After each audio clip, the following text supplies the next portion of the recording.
लोगों की बातों पर ध्यान नहीं देना चाहिए। बहुत समय पहले की बात है। एक बार एक पिता और पुत्र घोड़े से कहीं जा रहे थे। पिता ने अपने पुत्र को घोड़े पर बैठाया था और खुद पैदल चल रहा था। जब पिता और पुत्र रास्ते में चल रहे थे तो उन्होंने देखा कि कुछ लोग उन्हें देखकर कुछ बातें कर रहे हैं। पिता और पुत्र ने लोगों को कहते सुना कि कैसा पुत्र है जो अपने बाप को पैदल चला रहा है और खुद घोड़े पर बैठकर चल रहा है। यह सुनकर पुत्र को शर्मिंदगी महसूस हुई और वह घोड़े से उतरकर जमीन पर पैदल चलने लगा और अपने पिता को घोड़े पर बैठा दिया। फिर अपने रास्ते पर वे दोनों आगे बढ़ने लगे।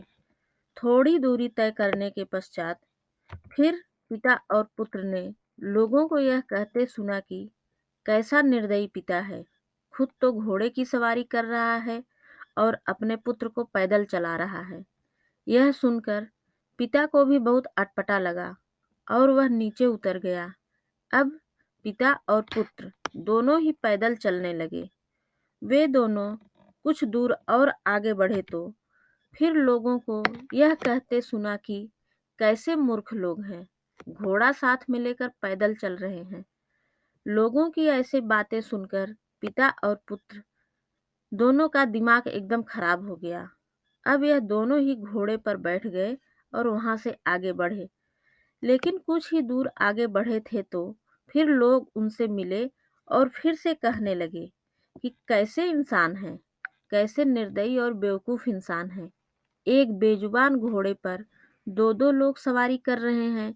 इनको जरा सी भी शर्म नहीं है।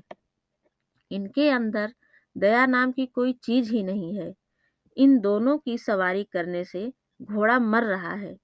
लोगों की तरह तरह की बातें सुनकर पिता और पुत्र को एक बात बहुत अच्छी तरह समझ में आ गई कि अगर हम लोगों की बातें सुनकर भटक जाएंगे तो कभी भी अपनी मंजिल तक नहीं पहुंच पाएंगे। और उन्होंने अपने तरीके से सफर करके अपने मंजिल की ओर बढ़ना शुरू कर दिया। इस कहानी से हमें यह प्रेरणा मिलती है कि हमें अगर जिंदगी में आगे बढ़ना है, ऊंचा मुकाम हासिल करना है, तो हमें लोगों की बातों पर ध्यान नहीं देना चाहिए, क्योंकि जितने लोग हैं उतनी ही बातें होंगी।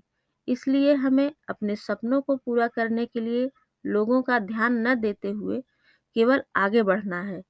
अगर जीवन में सफलता प्राप्त करनी है तो मेहनत करनी चाहिए और अपनी मंजिल की तरफ आगे बढ़ना चाहिए।